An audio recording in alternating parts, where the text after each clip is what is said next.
Everyone's pretty familiar with the idea of actors changing in shows like Doctor Who. But when you think about it, think about how it affects the story and the character when you don't have an in-plot reason for it, and just how often we've seen it. And welcome back to the heart of the stories we tell. I'm Rob the host, and this is another look deep into what makes a story, a theory on storytelling by a storyteller who believes that every story has merit. And tonight's episode is... I actually was up in the air on what to call this: the heart of actors, the heart of changing characters, the heart of changing characters because of actors. And we've seen plenty of shows that lost main cast members and still kept going. We've seen ones that did it for years, in fact.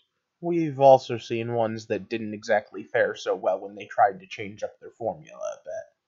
But either way, when you change the actor without changing the character, there's something particular. But okay, for those of you that don't know what I do here, this is a theory video on how and why we tell stories. I review stories as they come out. I do Throwback Thursdays every Thursday, and right now I'm in 80s month for Throwback. Click that subscribe button if all of that sounds interesting.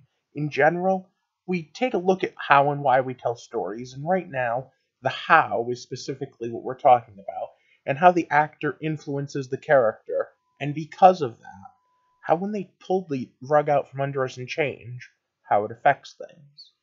Now, right now, the MCU is the biggest thing out there.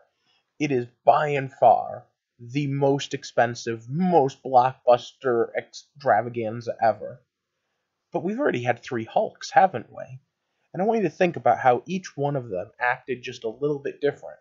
And it's the same character. Banner himself morphs because we have different ones. And I love Ruffalo. I really do. But then we have a different War Machine, too. Now, at least this one was only once, and it was only after the first movie.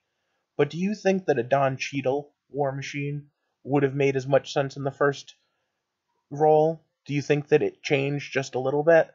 I mean, hell, we have a CGI character that practically has been recast every time he shows up. Not only his voice actor, but his actual look. And DC's not exactly a stranger to this phenomenon either. Way back when I was a kid, I didn't even understand why they changed the actor on the Superboy series. I just knew that it was almost like it was a whole new series. And to be perfectly honest, that's what we're used to.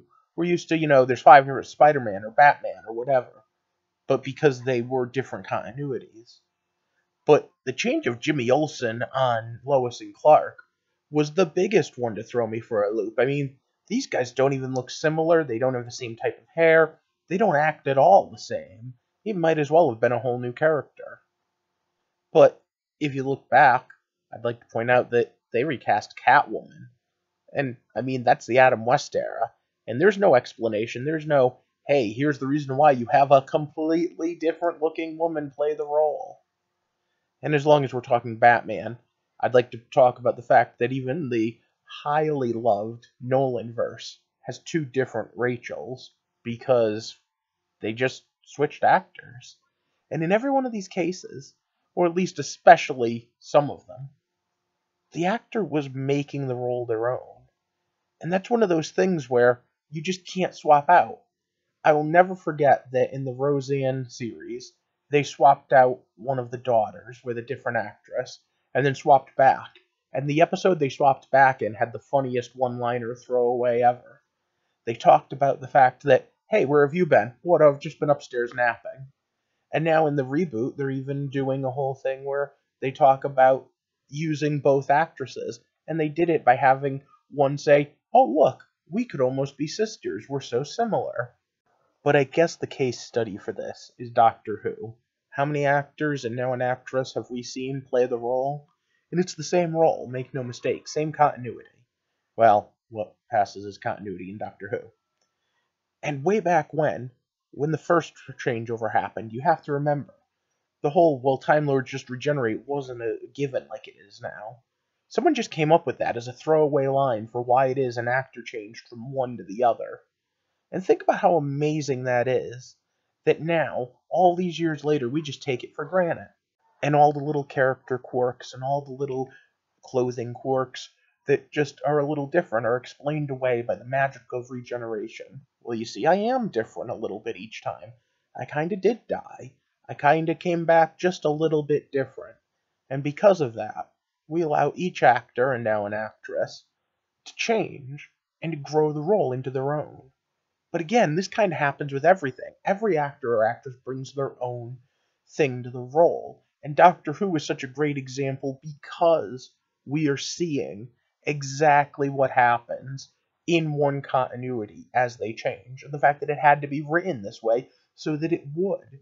The fact that Catwoman was different, or Rachel was different, or Becky was different, was never in story explained.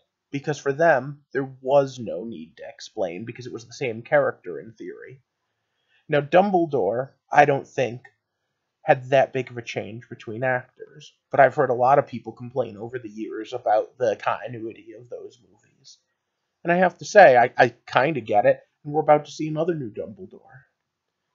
But for me, the trope namer, the one that totally hits home for me, is Fresh Prince of Bel-Air. Part of the reason for this is I don't remember a single Aunt Vivian episode. I can't tell you an episode where either actress was so amazing that I sat there and said, wow.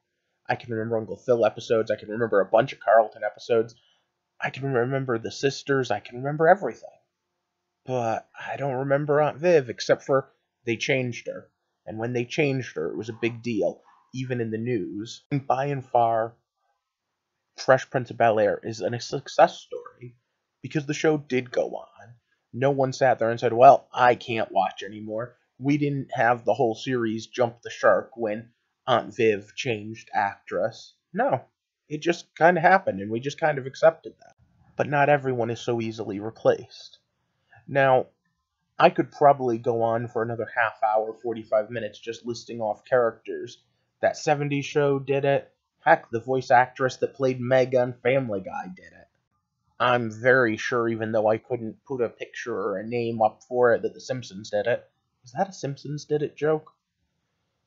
And, I mean, those were not secondary, tertiary characters. It's not like in Twilight when they just changed out the random female vampire in the background. No, those were major.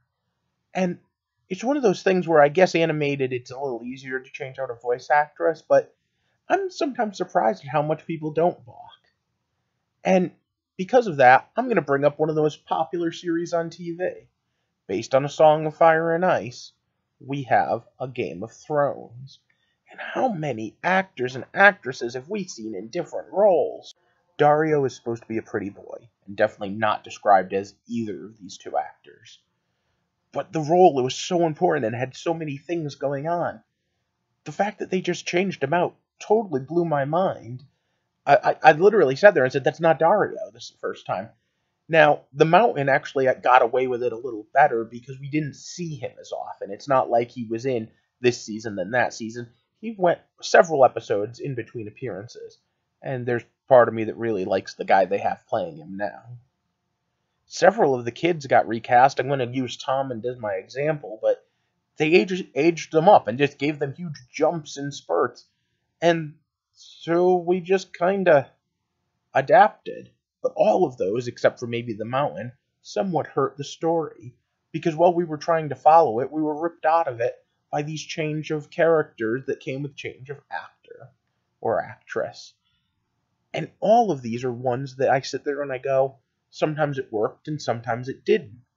Now, with, like I said, the biggest thing imaginable, the MCU, we already have 3 major changes that we talked about.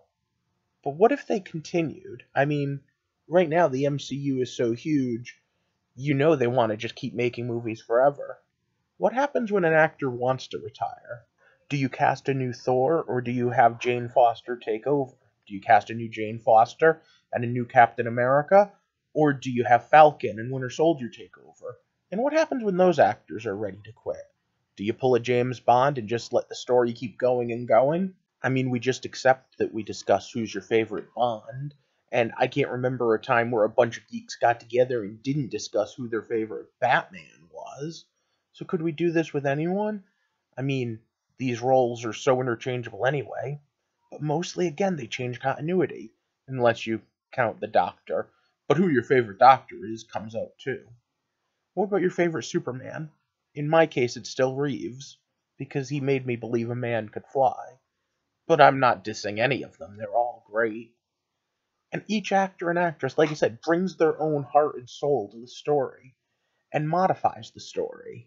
As a writer, I recognize that the writer gets the most input into what makes a character. And of course, in a book, they're the only one. But when something's a TV show or a movie, the actor, the director, the producer all get their little bits of add in. And yes, the director sets the stage and tells the actor what to do, but the actor's the one that does it. So what do you think? Does the actor make the character? Can you think of one of these that you liked one but didn't like the other? Let me know in the comments. And let me know what you think about changing actors midstream. But for now, I need to ask you to like and share this video. And of course, if you haven't already, click the subscribe button. Because I'm here to build a community, one where we can talk about the hows and whys. And today we're talking about how we tell stories, specifically how actors interact with their role, and the fact that sometimes we change them. And I'd love to do a follow-up if you guys leave comments down below. Maybe you can give me an insight, or just tell me what insights I gave that you were interested in. For now, I hope you have a good night, and thank you for walking with me through the heart of the stories we tell.